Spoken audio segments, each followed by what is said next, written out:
जय भगवती माँ। सभी बंधुओं को जो भी इसमें शामिल हो रहे हैं उनको माँ भगवती की तरफ से आशीर्वाद और धन्यवाद।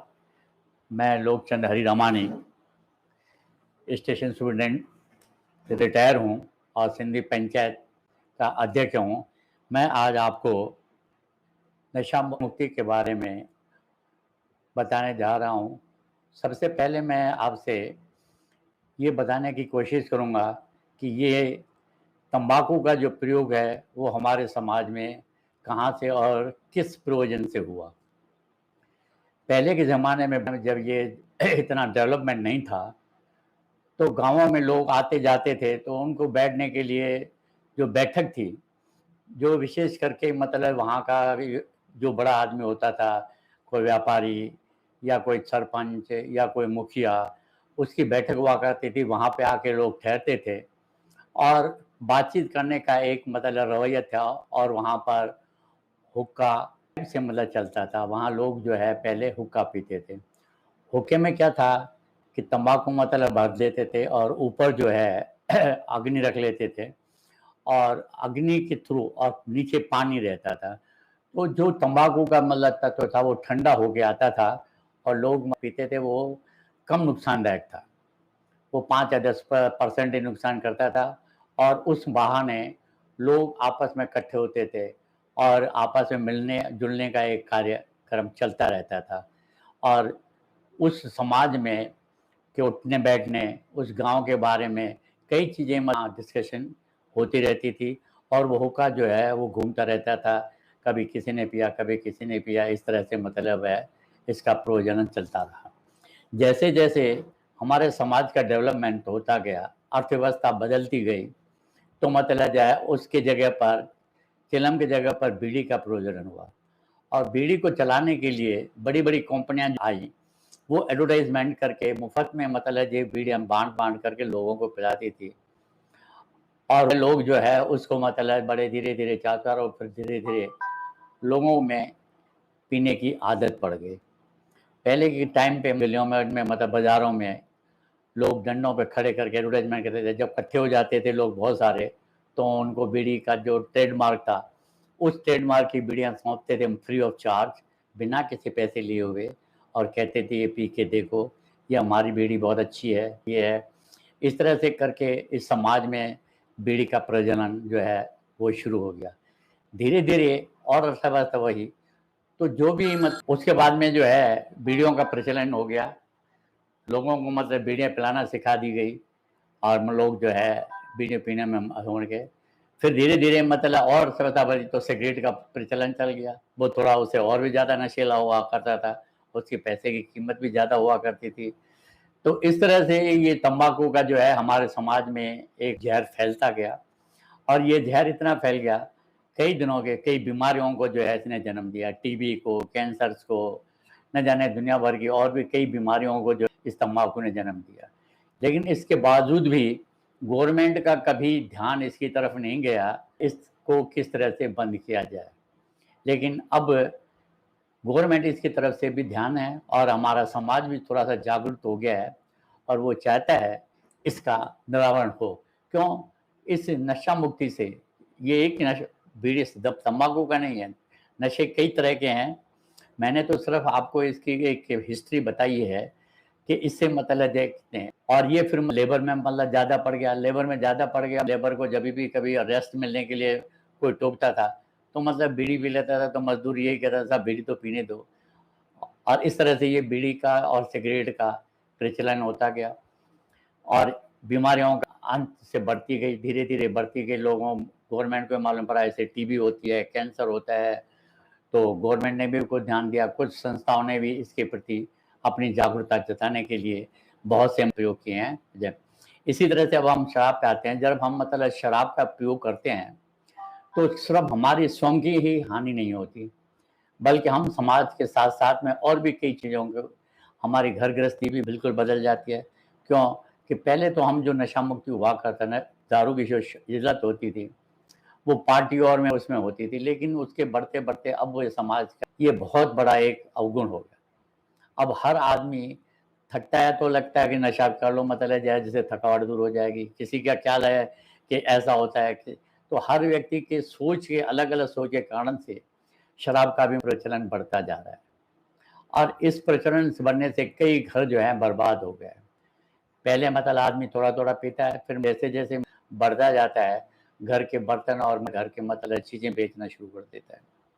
घर में हम खाने के लिए नहीं, लेकिन दारू के लिए चाहिए। घर पे में पैसा नहीं है, बीवी से लड़ना, बच्चों से लड़ना, ये एक सबसे बड़ा कारण बन गया है और इस कारण से कई घर जो है बर्बाद हो गए हैं। कई औरतें मतलब मर्दों को छोड़ के चली गई हैं। कई मत समाज में कुरीतियों का जो है जन्म हुआ है। नशा यही नहीं, शराब और नशा में धन का भी होता है। धन का भी नशा बहुत बुरा है। जब ये नशा में धन मतलब ज़्यादा आने लग जाता है और मतलब हम उसके लिए कुरीतियों की तरफ जाते हैं, तो समाज में कुरीतियाँ फैलाने के सिवा और कुछ नहीं करते। क्यों? कि जिसके पास पैसा होता है, वो अपने आप को बड़प्पन दिखाने के लिए हर जगह पैसे का इस्तेमाल करता है। आज जितना भी भ्रष्टाचार या ये व्यापार में बढ़ा हुआ है, उसका मेन कारण सिर्फ़ पैसा ही है। हालाँकि पैसा आदमी को उतना ही होना चाहिए, जितनी उसकी आवश्यकता है। जो चीज़ आवश्यकता से अधिक होगी, वो कोई न कोई अवगुण अवश्य दिखाएगी। चाहे हम मतलब 2 रोटियाँ खाते हैं, किसी दिन हम 2 रोटियों की जगह अगर 4 रोटियाँ खाना शुरू कर देंगे, तो हमें पेट में पीड़ा सी महसूस होगी। इसी तरह से पैसे की भी जितनी आवश्यकता है, उतना तो अच्छा है, लेकिन जब ज़्यादा पैसा आता है, तो होटलों में, पार्टियों में और मतलब बर्बादी के सिवाय और कुछ नहीं करते। और स्पेशली जब बड़ी-बड़ी गाड़ियाँ खरीद करके और नशे में हम मतलब चलाते हैं, न जाने कितनी जानों का मतलब हम अत्याचार मार देते हैं, कितने मत का नुकसान कर देते हैं, कितने बेचारों के घर बर्बाद हो जाते हैं। ये सब शराब के कारण से ही होता है।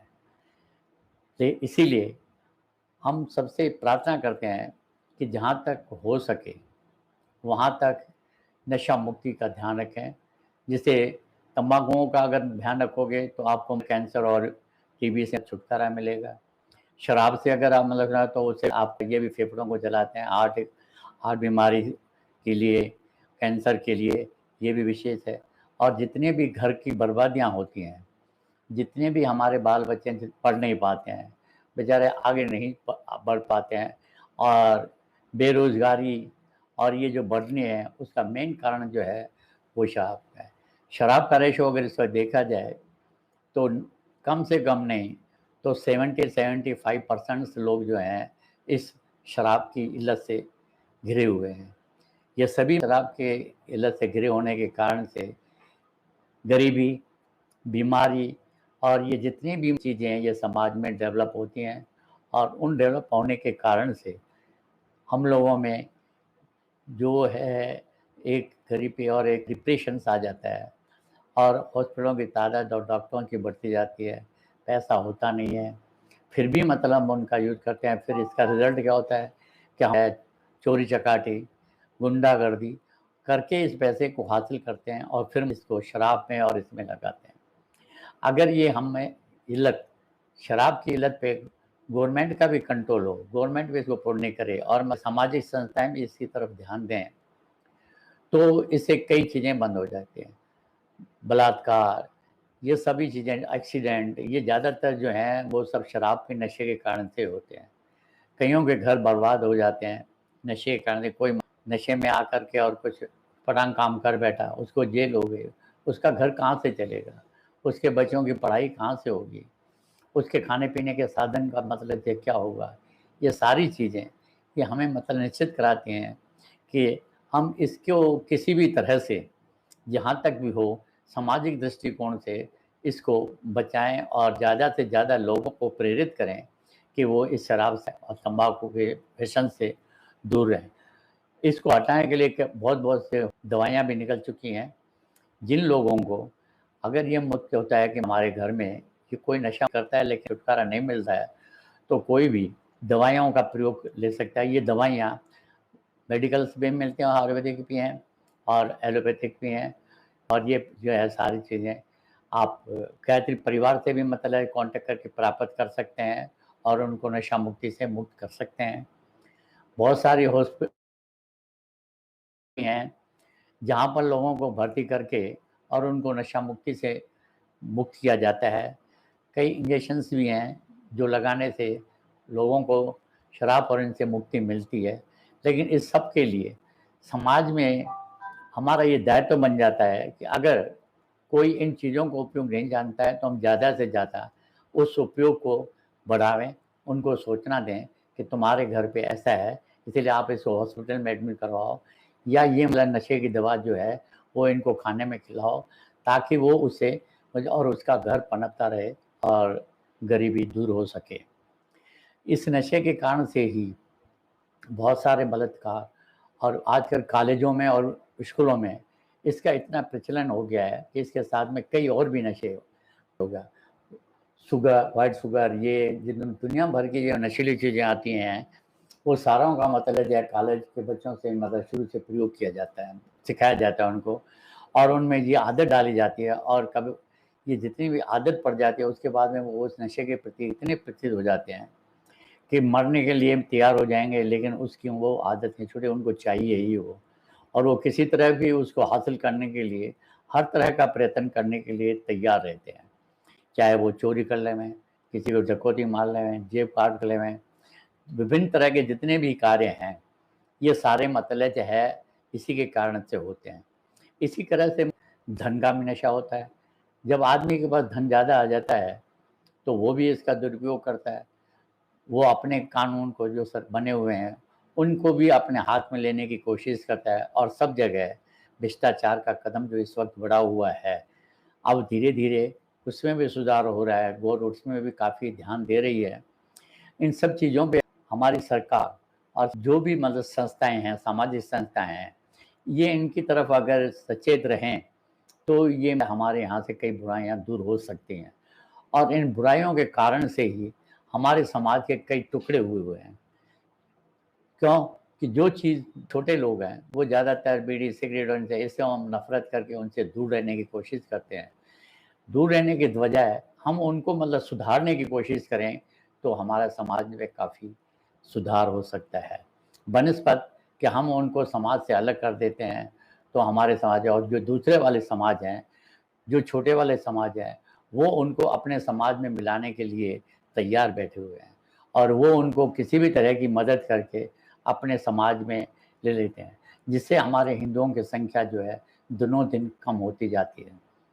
इसीलिए इस वसंस को तैयार करने के लिए दारू है, तंबाकू है, या और कोई भी संस है, जैसे भी करते हैं, उनको दूर करने के लिए हमारे आस-पड़ोस में जो भी रहते हैं, उन सबका ये दायित्व बनता है कि किसी भी तरह के जो भी उसके आस-पास में मत हैं, उनको किसी तरह से भी सहायता करें, उनको हॉस्पिटल पहुँचाएँ या उनको मतलब दवाइयों से प्रेरित करें, उनको अच्छे-अच्छे ज्ञान की बातें बताएँ।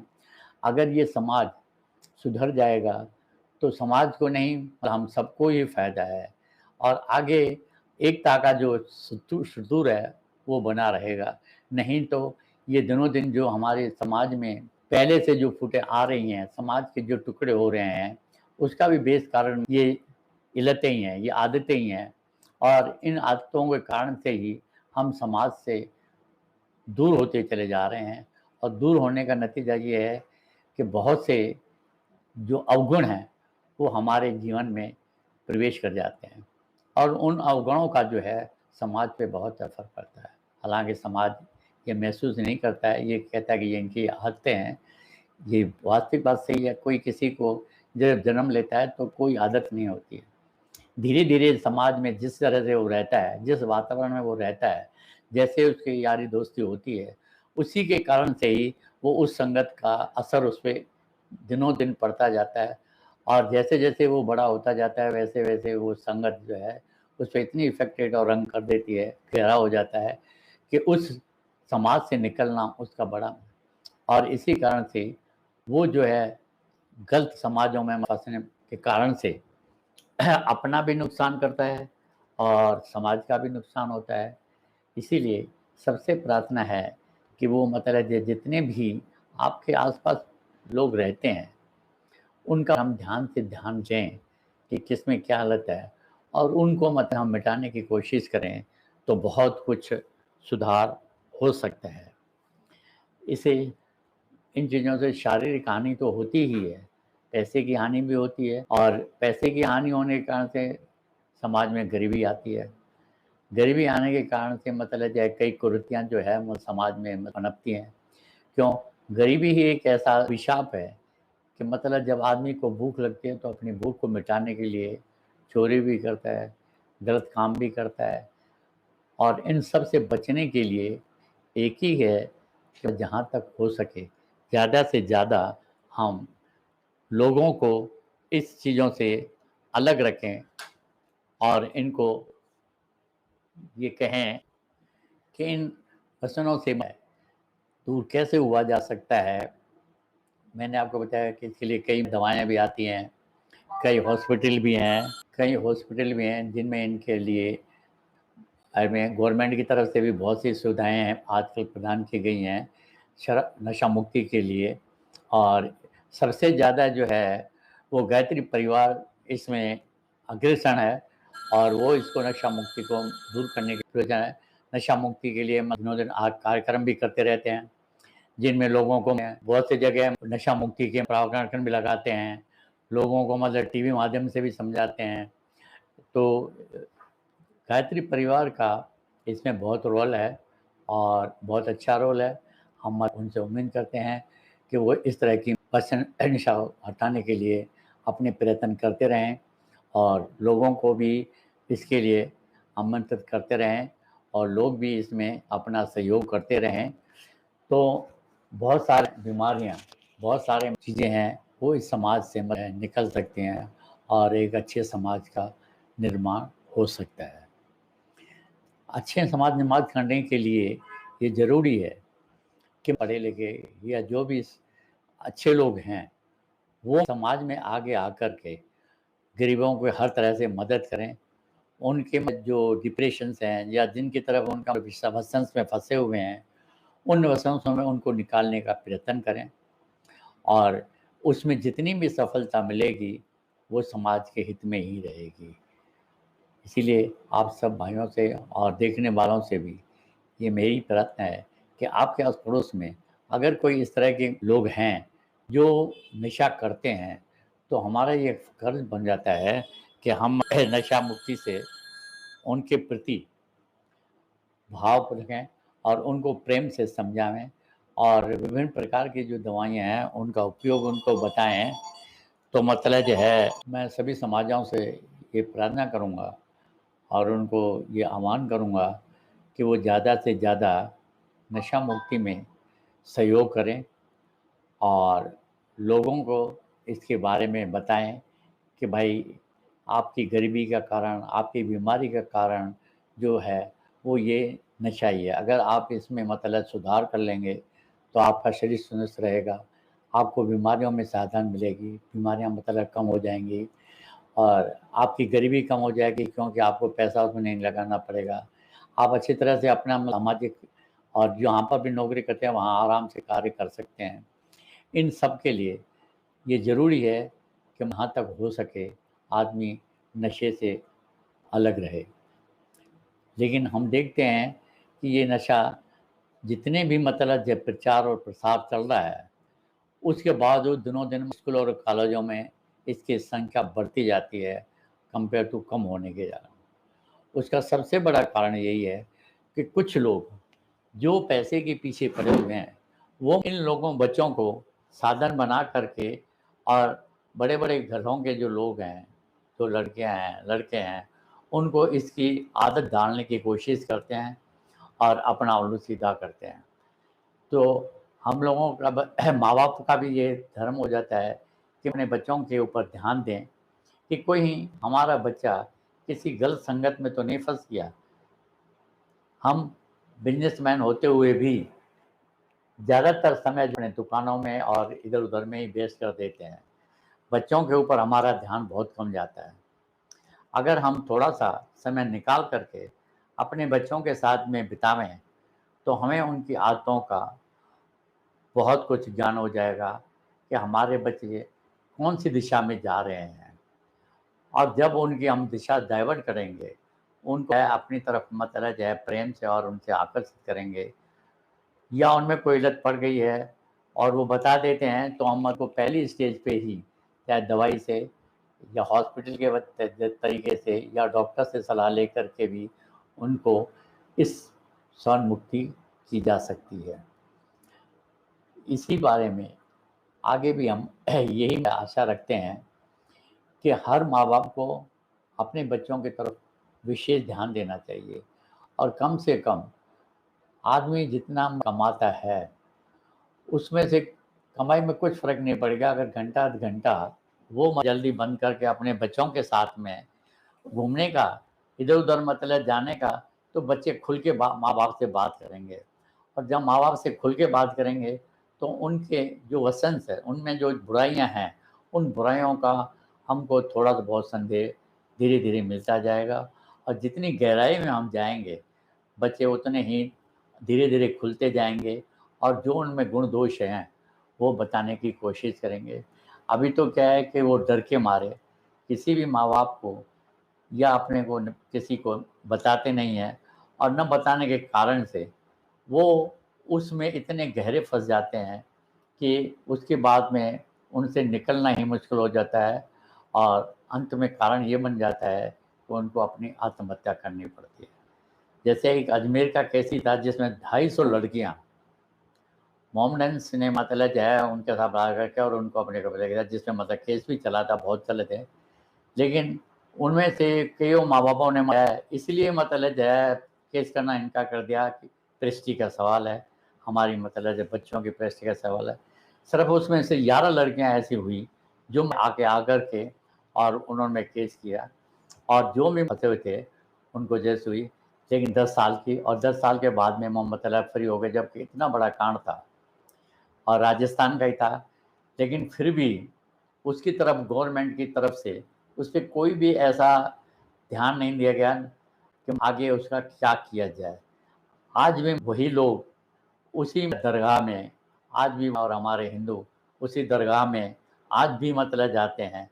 वो ये नहीं समझ लेकिन एक हिंदुओं का अगर कोई मतलब संत वास्तव में लाछन से मतलब हो गया तो हम उसको घृणा की दृष्टि से देखते हैं। उसको जेल हो जाती है, लेकिन हम उसके बारे में कहीं नहीं सोचते कि मतलब इसको कैसे बचाया जाए। क्या ये और जातियों में मतलब नहीं होता, सिर्फ़ हिंदू समाज में ही मतलब जो है संत महात्माओं को मस्त रचते होते हैं।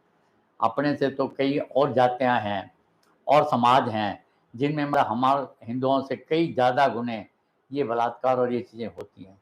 लेकिन किसी का भी पेपर पे नहीं आता, सिर्फ़ हिंदुओं को छोड़ कर के।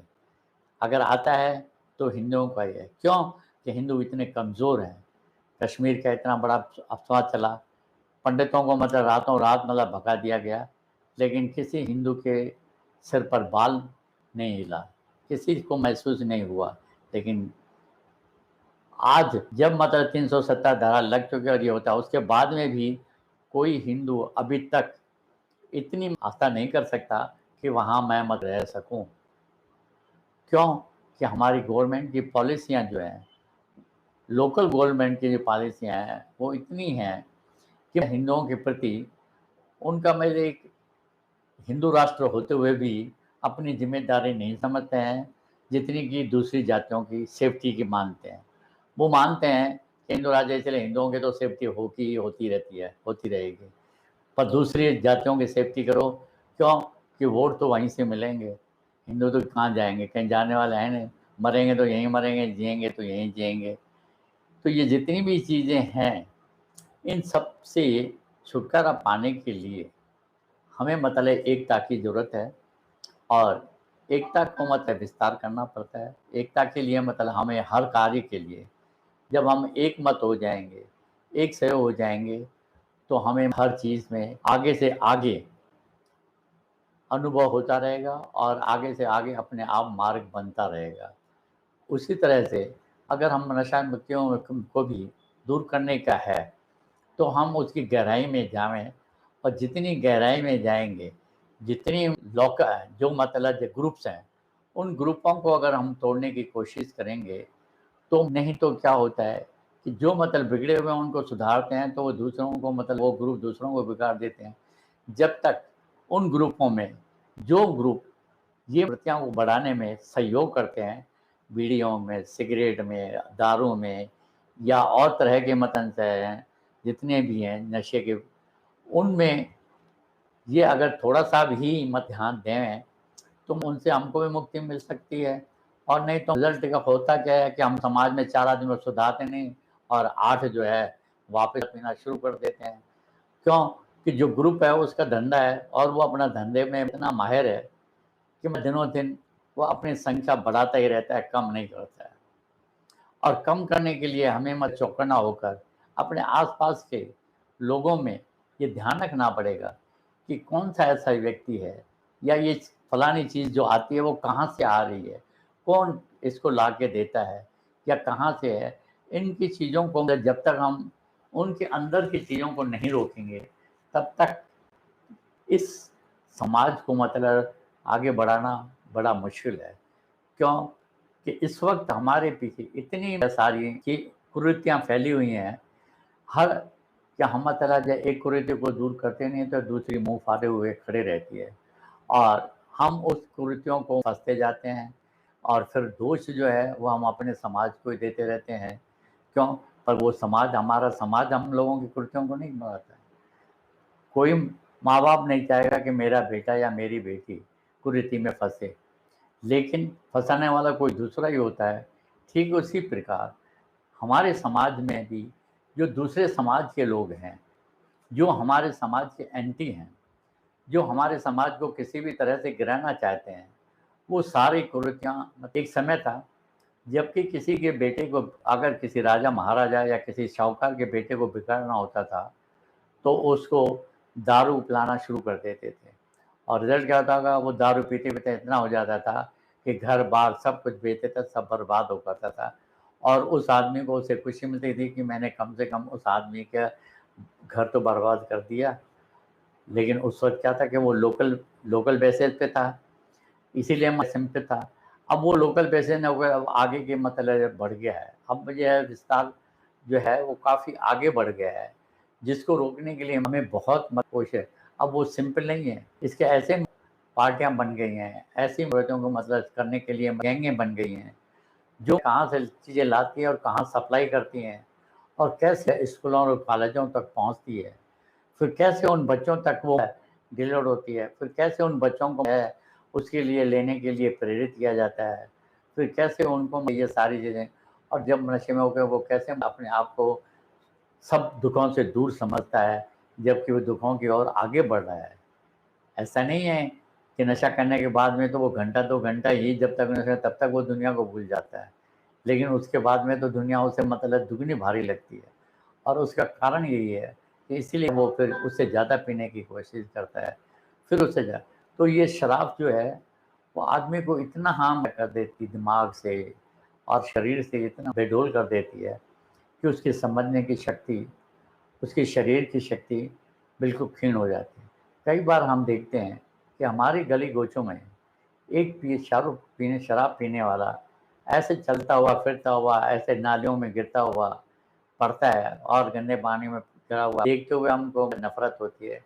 लेकिन उसको कुछ नहीं, उसको सुबह फिर देखो वो का वही है, उसको कुछ नहीं है, गंदी नाली में गिरा या कपड़े खराब हुए या क्या हुआ, ये उसके दिमाग से नहीं है। क्यों? तो उस वक़्त वो उस सोच में नहीं है। उसका दिमाग जो है इतना बैठ गया है कि उसको ये सोचने की शक्ति नहीं है कि मैं गिर रहा हूँ या पड़ रहा हूँ या मैं किसी को गाली-गलौज कर रहा हूँ या किसी से लड़ रहा हूँ या मैं। और हम लोग इतना कह रहे यार पिया हुआ छोड़ो उसको, क्या उसे माथा-पच्ची करते हो। ये शब्द कह कर के उससे अपना छुटकारा पाना चाहते हैं। जबकि उसे इस बात से छुटकारा नहीं मिलेगा। हमें तो छुटकारा मिल जाएगा लेकिन उसका छुटकारा वो तो रोज़ का है और रोज़ का छुटकारा पाने के लिए जब तक हम उसको फिर दूसरे दिन उससे मिल के उसके अवगुण को दूर करने के लिए कोई प्रयत्न या कोई कोशिश नहीं करेंगे, तब तक हमारे समाज में ये सुधार नहीं हो सकता। केवल ये कहने के कि ये पिया हुआ है, छोड़ो यार ये तो ऐसा ही ऐसे मत बात करो, ये नहीं है। तो उससे हमारे समाज का कल्याण नहीं होने वाला है। हमारे समाज को कल्याण के लिए हमें आगे बढ़ना होगा और जितनी भी कुरीतियाँ हैं, उन कुरीतियों को समेटने की कोशिश करनी पड़ेगी और उन कुरीतियों में एक आदमी का नहीं, एक संस्था का नहीं, इसमें जितनी भी संस्थाएँ हैं, जितनी भी आगे जागरूक हैं, वो सभी आगे बढ़ें और एक-एक चीज़ को अगर निगरानी से मतलब दूर करने की कोशिश करेंगे, तो हमारे समाज से बहुत सी कुरीतियाँ जो है, वो दूर हो सकती हैं। क्यों? कि अब जैसे-जैसे एजुकेशन बढ़ता जाता है, वैसे-वैसे बहुत सी सामाजिक कुरीतियाँ दूर हो जैसे पर्दा प्रथा हुआ, लड़कियों के प्रति मतलब पहले हमारा इतना नहीं था जितना कि आज हमने कहते हैं लड़कियों को नौकरी के लिए और चीज़ों के लिए सब जगह हम फ्रीडम देते हैं और आगे बढ़ाने की कोशिश करते हैं और लड़कियां भी आगे बढ़कर अपना मसौरी दिखाती हैं। लेकिन उन सब की सेफ्टी की और उन सब की मतलब सुरक्षा की हमारी ज़िम्मेदारी है और उस ज़िम्मेदारी को हम भी निभाएँ। जिस तरह से लड़कियाँ आज अपने सुरक्षा के प्रति ध्यान न देते हुए समाज की हर क्षेत्र में आगे बढ़ रही हैं और अपना शौर्य दिखा रही हैं और अपने माँ-बाप का नाम रोशन कर रही हैं। इसी तरह से हम लोगों का भी ये मतलब या कर्तव्य है कि हम अपनी लड़कियों की सेफ्टी के लिए और उसके लिए समाज में जो कुरीतियाँ हैं, उनको दूर करने की कोशिश करें और लड़कियों के साथ-साथ में बच्चों को भी हम वो गुण देवें, जो हम मगर लड़कियों को देते हैं। लड़की आज भी अपने माँ-बाप के प्रति, अपने समाज के प्रति वफ़ादारी नियुक्त करती है, जबकि लड़के होते हुए भी अपनी ज़िम्मेदारी नहीं समझते हैं। जैसे ही शादी कर लेता है, अगर कोई माँ-बाप बूढ़ा है, तो उसको आश्रम में छोड़ देते हैं। लेकिन आपने कभी भी नहीं सुना कि एक लड़की जो है, वो अपने माँ-बाप को वृद्धा आश्रम में छोड़ के आवे। वो बल्कि वृद्धा आश्रम से लेके आएगी, छोड़ के नहीं आएगी। तो ये सबसे बड़ी बात है कि हम अपने बच्चों को जो भी संस्कार देवें, वो इतने संस्कार अच्छे हों कि वो समाज के प्रति भी ज़िम्मेदार हो और साथ-साथ हम लोगों के लिए भी घर में भी ज़िम्मेदार हों। अगर हमारे बच्चे सांस्कृतिक सांस्कारिक होंगे, तो समाज भी और समाज में भी वो सारे संस्कार आएँगे और समाज में भी सुधार होगा और जितनी भी कुरीतियाँ हैं, नशावृत्तियाँ हैं या जो भी हैं, वो धीरे-धीरे नष्ट होती जाएँगी क्योंकि वो अपनी ज़िम्मेदारी और संस्कार समझता है। जो संस्कारिक बालक होगा, वो कभी भी बीड़ी, माचिस या सिगरेट का, दारू का या और चीज़ का व्यसन नहीं करेगा। क्यों? कि उसकी भावनाएँ जो है धार्मिक होंगी और धार्मिक भावना होने के कारण से हमेशा उसके मन में एक मत ग्लानि होती है कि ये मैं करूँगा तो कोई देखेगा तो क्या कहेगा? और इसी ग्लानि के कारण से ही वो अपने आप को इन कुरीतियों से दूर रख पाएगा। और ये ज़रूरी है कि हम समाज में अपने बच्चों को इतनी तो शिक्षा दें कि इन कुरीतियों को समझें और इस ग्लानि को महसूस करें। कोई ऐसा काम ना करें जिससे माँ-बाप पे लाछन आवे या समाज पे लाछन आवे या किसी और पे। तो ये सबसे बड़ा माँ-बाप का कर्तव्य है कि हम अपने बच्चों को इतना संस्कार देवें कि वो किसी भी गलत काम को करने से पहले 100 बार सोचे कि मैं कहीं गलत काम तो नहीं कर रहा हूँ। इसका मेरे माँ-बाप पे क्या असर पड़ेगा? मेरे समाज पे क्या असर पड़ेगा? तो वो ये सारी कुरीतियों को करने से दूर रहेगा। तो इसलिए हमारा ये सबसे बड़ा कर्तव्य बन जाता है कि हम अपने बच्चों को संस्कार देवें और संस्कार भी ऐसे देवें जिससे समाज का कल्याण हो और साथ-साथ उस बच्चे की भी उन्नति हो। उस उन्नति के कारण से ही समाज की उन्नति होगी और समाज की उन्नति होगी तो राष्ट्र की उन्नति होगी। राष्ट्र में की उन्नति होगी तो हमारा जो है, जो आर्थिक व्यवस्था है, वो भी सुधरेगी। क्योंकि जो अर्थव्यवस्था में अभी कुरीतियाँ आती हैं, जिनके कारण से बहुत सा अर्थव्यवस्था इधर से उधर हो रही है, उसको सुधारने में भी बहुत सहयोग मिलेगा। जैसे अभी भी कोरोना हुआ था, तो बहुत सी संस्थाएँ जो ऐसे थे सरकार के साथ-साथ में उन्होंने भी यहाँ गरीबों को खूब भोजन भी बाँटे हैं, भोजन के पैकेट भी बाँटे हैं, राशन के किट भी दिए हैं, किसी को भूखा सोने के लिए नहीं दिया। क्यों? क्या उस समाज ने जो भी ये काम करते थे, उन्होंने अपनी ज़िम्मेदारी समझी कि हमारे पास ये पैसा है, इस पैसे का उपयोग किया जाए और ये गरीब लोग जिनके पास खाने के लिए नहीं है, उनको उन्होंने किट भी दिए और बहुत सारी कपड़े भी दिए, जिसकी जो आवश्यकता थी उस आवश्यकता को पूरा किया। तो उससे भी काफ़ी फ़र्क है, लेकिन उसके बावजूद भी हमारी गवर्नमेंट ने शराब की तरफ कोई ध्यान नहीं दिया। दुकानें वही खुली रहती थी, जो भीड़ मतलब कम होती थी वो शराबों की दुकानों पे ज़्यादा हो दिखाई देती थी। लेकिन गवर्नमेंट का क्या है, अर्थ इसे उसका अर्थ लाभ है जिसे, पर मतलब जो अर्थ लाभ के साथ साथ में अगर इस शराब को बंद करके और ये नशीली चीज़ों पे मतलब पाबंदी, अभी बहुत से जैसे तंबाकू और इस पे गवर्नमेंट ने पाबंदी लगा रखी है। इसी तरह से अगर ये शराब को भी बंद कर देवे और शराब की जगह अगर दूसरी चीज़ें प्रोडक्ट करे, तो टैक्स तो उसको उनसे भी मिल जाएगा इतना। ये बात नहीं है कि सिर्फ शराब से ही मिलता है, पर क्या है कि गवर्नमेंट के दिमाग में बैठा है कि इतना करोड़ रुपए जो आता है, वो इस शराब से आता है, वो कहाँ से आएगा? ऐसा नहीं है। हम घर में ही जब 4 आदमी होते हैं, कोई कमाता है, कोई कुछ कमाता है, कोई कुछ कमाता है और गृहस्थी चलती है। उसी तरह से ही गवर्नमेंट भी अगर शराब को ख़त्म करके इसी जगह से कोई और प्रोडक्शन करेगी, तो उस प्रोडक्शन से भी पैसा आएगा। अर्थव्यवस्था तो फिर भी सुधर जाएगी। लेकिन अभी तक गवर्नमेंट के दिमाग में एक ही चीज़ बैठी हुई है कि किसी तरह से भी ये शराब की कमाई को जो है, वो कम नहीं किया जाए। और इसीलिए जो दुकानों का अलाटमेंट और गली वगैरह, लेकिन फिर भी मैं गवर्नमेंट को बहुत सारी चीज़ों के लिए धन्यवाद देता हूँ कि कम से कम उन्होंने अब शराब की दुकानों को स्कूलों, कॉलेजों और मंदिरों से दूर रखने की कोशिश की है। जहाँ तक भी है, समाज में बहुत सी औरतें भी आगे बढ़ कर के उनके गाँवों में जो शराब की दुकानें हैं, उनको बंद कराने में उन्होंने अपना पूरा सहयोग दिया है और उनको बंद कराने में बढ़िया।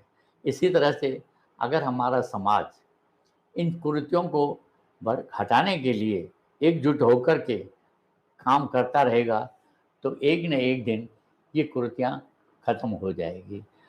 और इसी तरह से अब जैसे मैं कहा कि ये कुरीतियाँ और ये सब शराब और नशे जो हैं, यही कुरीतियाँ फैलाते हैं। इसी तरह से धन का भी जो है, उसका भी सदुपयोग हो, वो भी मतलब जो अगर हम किसी काम करने के लिए थोड़ी-सा इंतज़ार करें। मेरा काम 4 दिन में होने वाला है, तो मैं मतलब 4 दिन तक इंतज़ार करूँ, पर रिज़ल्ट ये है कि मैं आज ही चाहता हूँ और उसके कारण से ही मैं कुछ न कुछ आगे बढ़ाने की कुछ कोशिश करता हूँ। लेने वाला भी कहता है काम तो होना ही है, आज नहीं तो कल मुझे करना ही है, ले भाई तेरा आज ही कर देता हूँ। लेकिन उससे जो वही जिस तरह से शराब पीने की आदत पड़ गई और उसके बाद में छूटना मुश्किल होता है, बीड़ी पीने की आदत पड़ गई, छूटना होता है, उसी तरह से रिश्वत लेने का भी जो हम आदत डाल देते हैं, बहुत से बड़े-बड़े लोग जिनके काम मतलब जो है टैक्स के इसके बचत के होते हैं और वो ज़्यादा से ज़्यादा मतलब घूस देने की कोशिश करते हैं। रिज़ल्ट क्या होता है कि उस पैसे से समाज में बहुत सारी कुर्सियाँ पे जो गरीब बोल रहे हैं उनका काम हो नहीं पाता है और मालदारों मतलब अपने पैसे से मत के बल पर वे उस काम को करवा लेते हैं, जिसके कारण से समाज में गरीबी और भी बढ़ती जाती है।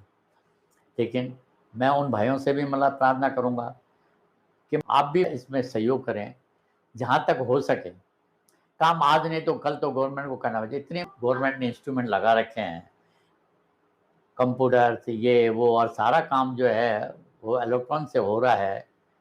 तो और हर चीज़ के लिए उसने मतलब टाइम भी फिक्स कर रखा है और अगर हम मतलब शिकायतें करते रहें कि ये काम इतने दिन में पूरा नहीं हुआ, तो गवर्नमेंट उसके प्रति एक्शन भी लेगी।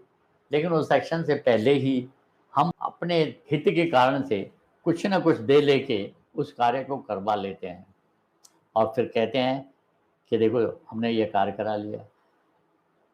अच्छा, और रिज़ल्ट क्या है कि वो शराब की तरह उनको भी आदत पड़ गई, उनको भी चाहिए, फिर वो चाहे गरीब हो, चाहे अमीर हो, सही आदमी है या गलत आदमी है। क्यों? कि फिर तो उनके भी वही शराब की तरह मुँह पैसा लग गया, जब तक वो उनको वो पैसा मिलता नहीं है, तब तक वो काम होता नहीं है। आज भी बहुत से दफ्तर और थाने ऐसे हैं, जहाँ पर कोई उम्मीद नहीं की जा सकती कि आपका बगैर पैसे कोई काम होता हो। ये गवर्नमेंट भी जानती है। इंदिरा गांधी के टाइम पे मत पाबंदी लगी थी कि कोई भी रिश्वत लेना। उसके बाद में भी जजों के नीचे जितने भी कोर्ट में मतलब केसेस होते जो तारीख मिलती थी, उस पे मतलब उस वक़्त भी ₹5 और ₹10 लिए जाते थे। जब जजों के सामने बैठे हुए ही तारीखों के पैसे मिलते हैं, तो आप दूसरों जगह क्या उम्मीद कर सकते हो? अब फिर इस रईस ही कर सकते हो तो हम सब ये मान के चलते हैं किसी से वो कहते हैं कि जिसने जितने मतलब किसी आदमी ने अच्छा काम किया है मेरा, इसलिए मैंने उसको गिफ्ट दी है। आज कोई गिफ्ट किस तरह की देता है, जितना बड़ा आदमी होता है उतनी बड़ी गिफ्ट देता है और उतना ही बड़ा उसका काम होता है। तो गिफ्ट नहीं, गिफ्ट भी एक रिश्वत का रूप है, जिसको हम मतलब जो है उस रूप को बदलने के लिए, उस नाम को बदलने के लिए उपयोग कर रहे हैं। हम आज भी शादी ब्याह में जाते हैं, गिफ्ट देते हैं, किस लिए देते हैं? अपने नाम के लिए, और उसने वो देगा चीज़, वो उसने दी, क्या ज़रूरत है? जब शादी करने वाला लाखों रुपए खर्च कर रहा है, तो क्या उसको 10, 20, 50 हज़ार के गिफ्टों से मतलब जो उसका पेट भर जाएगा? नहीं। लेकिन समाज में एक कुरीति फैल गई और कुरीति फैलने के कारण से उसके दिमाग में मतलब यही रहता है कि उस आदमी ने मेरे को गिफ्ट दी है, उसने मतलब 500 की दी, वो मेरा सगा संबंधी था, उसने तो 200 रुपये की दी। तो हम अपने आप में छोटा और बड़ा का संबंध जो है गिफ्टों से करने लगे।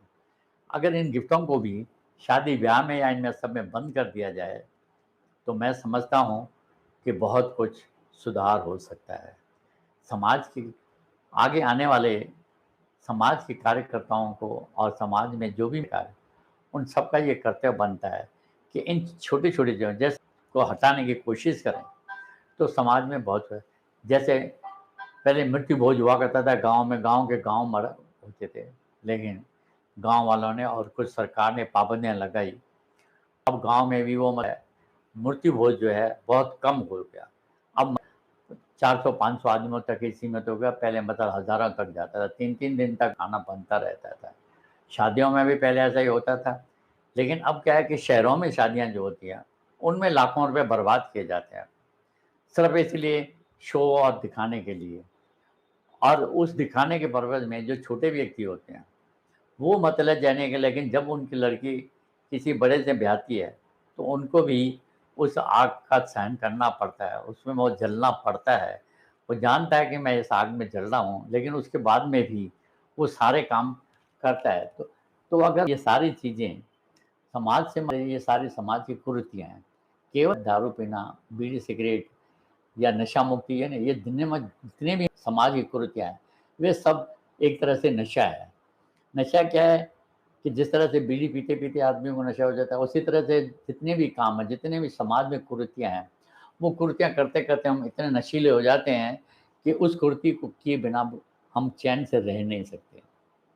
और उस कुरीतियों को मिटाने के लिए ही ये सारे प्रोग्राम्स और ये सारे जो हैं आपको सूचनाएँ दे जाते हैं कि समाज में आगे बढ़ो, और जितनी भी समाज में को है, इसका जितना भी पैसा आप शादी-ब्याह में इधर-उधर लगाते हैं, उतना पैसा बच्चों की पढ़ाई में या किसी और के में लगावें, जिससे राष्ट्र का उत्थान होता हो, तो वो ज़्यादा मतलब बेनिफिट है, बनस्पत उस पैसे को बर्बादी करने के बजाय। ये बड़ी खुशी की बात है कि जितनी भी चाइना की पहले चीज़ें आती थी, बंद कर दी, वो सब इसलिए बंद कर दी। वो सस्ती ज़रूर होती थी, लेकिन हमारी अर्थव्यवस्था पे बना, और उसको बंद करने के कारण से हमारी गवर्नमेंट की इनकम और भी बढ़ गई। क्यों? कि गवर्नमेंट ने मतलब अब हमारे यहाँ ही मतलब स्वतः ही कई चीज़ें जो है बनने शुरू हो गई और हम आत्मनिर्भर होने लग गए। जब हम आत्मनिर्भर होने लग गए, तो हम अर्थव्यवस्था हमारी वैसे ही सुधर गई। पहले हम ये सोचते थे कि चाइना से माल नहीं मँगाएँगे, तो कमाएँगे कहाँ से? कैसे बेचेंगे? कहाँ से टैक्स आएगा? ये होगा, फलाना। अब वो ये पूछने लगे, जब मतलब भारत इतना समर्थ हो गया, अब टैक्स कहाँ से आता है? अब घर-घर में मतलब बहुत सी बिलब और ये बहुत सी चीज़ें बनती हैं। इनका कारण क्या है? इनका कारण यही है कि सिर्फ अपने आप को ध्यान से गहराई से मतलब जाएँ और उस गहराई में अपने आप को तोलें कि हम क्या कर सकते हैं। और उस करने के लिए हमें कितना प्रेरित किया जाता है, ये सबसे ये प्रेरित करना जो है हमारी सरकार का और हमारी संस्थाओं का कार्य है कि वो जो योग्य व्यक्ति हैं, जो कुछ करना चाहते हैं, उनको सहयोग करें और उनको आगे बढ़ाने के लिए हर तरह की मदद करें। तो हमारा समाज इन कुरीतियों से बच जाएगा और बहुत सी चीज़ें जो है इस समाज को मिलेंगी। मुझे आशा है कि बहुत सी चीज़ें जो समाज में मैं कह नहीं पाया और जिनमें मैं मतलब उनके लिए मैं क्षमा चाहता हूँ, और आप सबसे करेंगे कि अगर मेरे इस बोलचाल में या इसमें कोई ऐसा शब्द उपयोग हो गया हो जो किसी को बुरा लगा हो, तो उसके लिए मैं क्षमा का पात्र हूँ। मैं उससे क्षमा मांगता हूँ। क्यों? कि ये तो मुझे बोलने के लिए जो मौका दिया गया और उसमें जो मेरी अंतरात्मा बोलती गई, वो मैं बोलता गया। हो सकता है कि कुछ आदमियों को कुछ चीज़ें अच्छी लगी हो और कुछ को नहीं लगी हो। तो जिनको नहीं लगी हो, उनसे भी मैं क्षमा याचना करता हूँ और जिनको लगी है, उनसे भी मना करता हूँ कि वो भी इन चीज़ों को ध्यान से आगे बढ़ें और कराएँ और समाज में जहाँ तक हो सके कुर्तियों का खंडन करते हुए हमारे समाज को आगे से आगे बढ़ाएँ। और ये पूरा हमारा समाज जो है, वो बँटा हुआ जो है, वो है हिंदू समाज है। हम कहलाते सब हिंदू हैं, लेकिन मतलब जाति के कारण से हम मतलब टुकड़ों में बँट गए हैं और जब टुकड़ों में बँट जाते हैं, तो उसकी वैल्यू बहुत कम हो जाती है, किसी भी चीज़ में। अगर किसी एक बहुत ही छोटी-सी कहानी है कि एक पिता ने अपने पुत्र से पूछा कि संगठन में क्या शक्ति है? उसने कहा साहब संगठन में उसने कहा ये 10 लकड़ियाँ हैं, इसको बाँध लो। इस 10 लकड़ियों को बाँध रखा है, इसको तोड़ के बताओ। उसे वो 10 लकड़ियाँ टूटी नहीं। वो अलग पेड़ों की थी, कोई पीपल की थी, कोई नीम की थी, कोई किसी की थी, लेकिन मतलब क्योंकि उसको 10 को बाँध रखा था, इसलिए वो टूट नहीं पाई। लेकिन उसमें से एक लकड़ी निकाल कर के जब उसने उसको तोड़ना चाहा, तो बड़े आराम से टूट गई। इसी तरह से हम इस समाज में विभिन्न जातियों के होते हुए भी, क्योंकि हम सब हिंदू समाज कहलाते हैं, अगर संगठन में एक हो जाएँ, तो आज हमारा राष्ट्र जो है वो हिंदू राष्ट्र बन सकता है और समाज की कुरीतियों को भी मतलब हम दूर कर सकते हैं। लेकिन है क्या कि हम विभिन्न जातियों के होते हुए सबके रीति-रिवाज़ अलग-अलग होने के कारण से गवर्नमेंट को नियम भी अलग-अलग बनाने पड़ते हैं। चाहे वो मतलब जो है ये मीणा है, ये जैन है, ये अग्रवाल है, ये सिंधी है, ये है। अब हर के मतलब नियम अलग-अलग होने के कारण से बहुत सी चीज़ें ऐसी होती हैं जो समाज में कुरीतियों को फैलाने में सहयोग करती हैं। हमें अगर समाज में से कुरीतियाँ निकालनी है, तो सबके लिए एक ही नियम होना चाहिए राष्ट्र धर्म। और राष्ट्र धर्म का मतलब ये है कि उस राष्ट्र में जो भी रह रहा है, चाहे वो किसी जाति का भी है, उसके लिए ये नियम लागू होगा। कोई किसी के लिए ये नहीं कि ये सिंधी है तो ये सिंधी में के नियम लागू होंगे, ये मुसलमान है तो इसके मुसलमान नियम लागू होंगे, ये पारसी है तो इसके लिए पारसी नियम लागू होंगे। ऐसा नहीं होना चाहिए। क्यों? कि हम सबका मतलब जो लकड़ियों के बंडल की तरह बंधा हुआ होना चाहिए। जब हम एक हो जाएँगे, तो हमें कोई तोड़ नहीं सकेगा। हम जो बरसों से गुलामी के मतलब आशा लेके चल रहे हैं, उसका हमारा कारण यही है कि पहले जो हम राजा-महाराजा हुआ करते थे, वो ताकत लेकिन एक की ताकत दूसरे को अखड़ती थी और उस ताकत को तोड़ने के लिए जो विदेशी आए, उनका हमने सपोर्ट करके और एक-एक शादा राजा-महाराजाओं को जो कुचलते गए और रिज़ल्ट ये हुआ कि हम स्वामी गुलाम हो गए। ऐसा नहीं हो कि आज फिर हम इन समाज की कुरीतियों को अलग-अलग ध्यान में रखते हुए एक न मान करके और उनको करें और रिज़ल्ट ये हो कि हमारा उसके कारण से हमारा समाज जो है वो बिखर जाए। इसीलिए इस समाज को एकता में बाँधते हुए जितनी भी समाज की कुरीतियाँ हैं, उनसे छुटकारा दिलाने में सहयोग किया जाए। चाहे वो शराब की हो, चाहे वो बीड़ी सिगरेट की हो, नशा मुक्ति जो है, वो जीवन में बहुत महत्व रखती है और जहाँ तक हो वहाँ तक उसको दूर करना। यह कहकर मैं सबसे विदा लेता हूँ। किसी तरह की भी कोई त्रुटि हो तो उसके लिए मैं मतलब क्षमा याचना चाहता हूँ और सबसे आगे आने वाले के लिए जो है स्वीकार थैंक यू।